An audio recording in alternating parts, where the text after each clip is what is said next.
Substitution to definite integrals. Let us recall that the substitution rule to indefinite integrals says that integral of f evaluated at g of x times g prime of x dx is integral of fu du, where we have substituted u equals gx and then du equals g prime of x dx. We may use this substitution to compute definite integrals also. So if the task is to compute integral from a to b f of x dx, and the function f is somewhat complicated, then we may compute an antiderivative of the function f by substitution to an indefinite integral, and then use the fundamental theorem of calculus to evaluate this integral. For example, to compute the definite integral from 1 to 2 of square root of x minus 1 divided by x dx, we may remember that we already know that the indefinite integral of square root of x minus 1 divided by x dx is 2 times square root of x minus 1 minus 2 times arctangent of square root of x minus 1 plus constant of integration c. This was an example in an earlier video in which we computed this integral by substitution.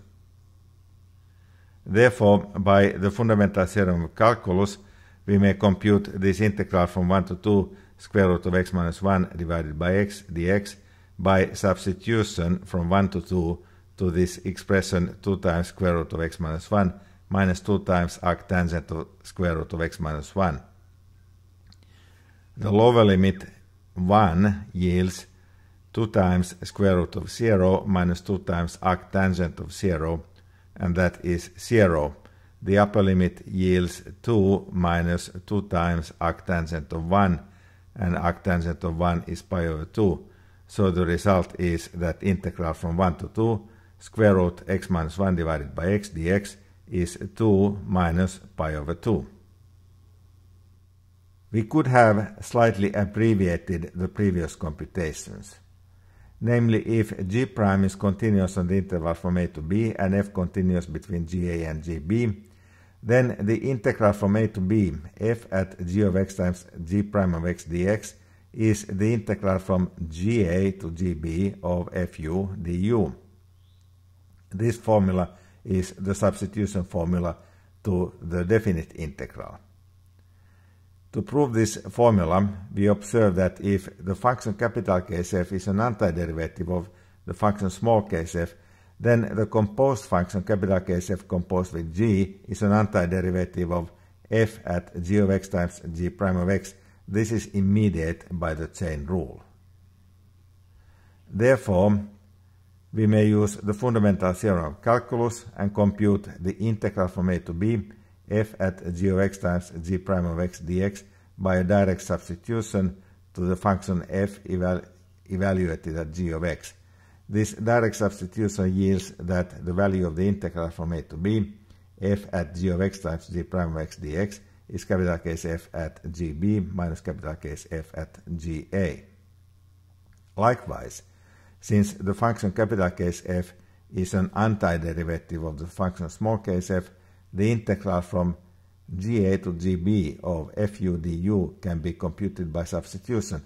We substitute to the function capital Case f from ga to gb, and we get capital Case f at gb minus capital Case f at ga. Now the right-hand sides of these equations are the same. This means that also the left-hand sides are the same, and we have shown that the formula, substitution formula to definite integrals, is correct.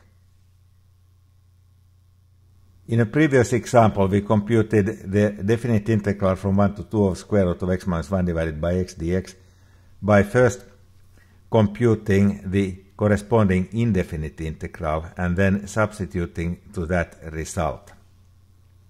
The computation is somewhat shorter if we substitute directly to the definite integral. So we substitute u equals square root of x minus 1, then x equals u squared plus 1, and dx equals 2 times u du. We have to compute the new limits also. when x equals 1, u equals square root of 1 minus 1, which is square root of 0, that is 0. So when x equals 1, u is 0, and when x equals 2, u is square root of 2 minus 1, which is 1.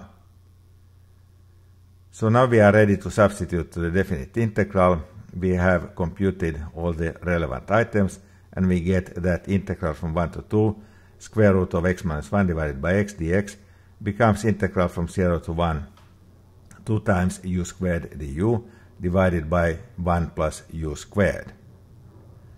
This integral can be computed rather easily, but we first have to perform polynomial division. We also may take 2 outside of integration. So we get, after polynomial division, that this integral is 2 times integral from 0 to 1 du minus integral from 0 to 1 du divided by 1 plus u squared.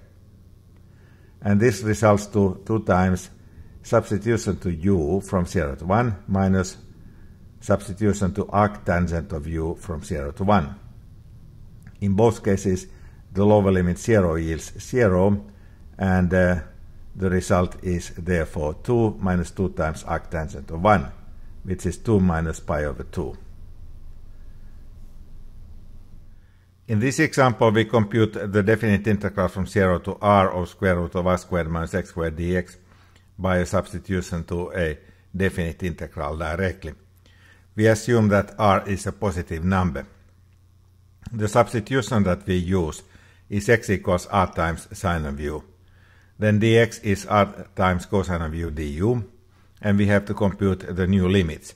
When x equals 0, we have to solve u from the equation 0 equals r times sine of u. That means sine of u is 0, that is u is 0. And when x equals r, we solve u from the equation r equals r times sine of u. Dividing by r, we get sine of u equals 1, and therefore u equals pi over 2. This means that the definite integral from 0 to r, square root of r squared minus x squared dx, becomes the definite integral from 0 to pi over 2 of square root of r squared minus r squared times sine squared of u times r times cosine of u du. Here, under the square root, we may take r squared as a common factor, and then when we move it out of the square root, it becomes just r. So this expression integral from 0 to pi over 2 square root of r squared minus times sine squared of u times r times cosine of u du becomes simply r squared times integral from 0 to pi over 2 of cosine squared of u du. This is done so that we first took r squared as a common factor under the square root, then we brought it outside of the square root, it became r. And the two r's in the integrand result to r squared, which can be taken outside of the integration. That leaves under the square root 1 minus sine squared, but 1 minus sine squared is cosine squared, and square root of that is cosine, because when u is between 0 and pi over 2, cosine is positive. Therefore, we get that this is just r squared times integral from 0 to pi over 2 cosine squared of u du. And using the double angle formula for cosine, we get that this integral equals r squared times integral from 0 to pi over 2 cosine 2 times u plus 1 divided by 2 du.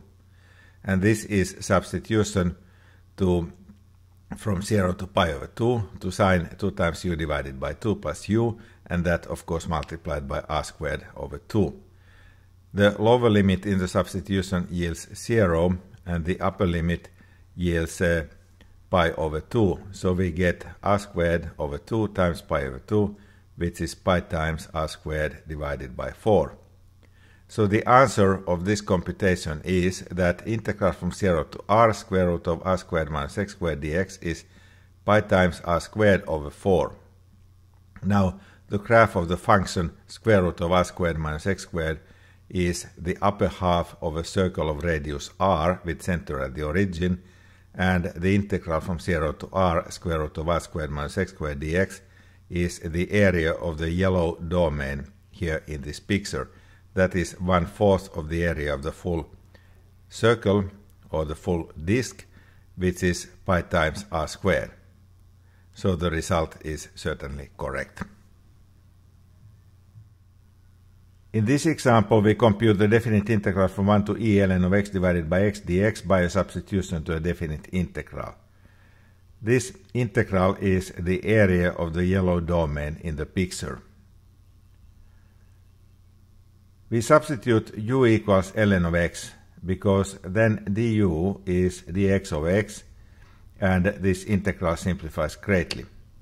We have to compute the new limits. If x equals e, then u equals ln of e, which is 1, and if x equals 1, u equals ln of 1, which is 0. Therefore, the integral from 1 to e ln of x divided by x dx becomes integral from 0 to 1 u du. This is easy to compute. It is substitution from 0 to 1 to u squared over 2, and that yields 1/2. We conclude that the area of the yellow domain is 1/2. So we have discussed substitutions to definite integrals. The substitution formula to definite integrals tells us that integral from a to b f at g of x g prime of x dx is integral from ga to gb fu du, where we have substituted u equals gx. We then also must assume that g prime is continuous and that f is continuous between ga and gb. Substituting to definite integrals is better than first computing an antiderivative using substitution to an indefinite integral and then computing the value of that definite integral by substitution to this antiderivative. The reason is that substituting directly to a definite integral reduces the steps needed in the computation.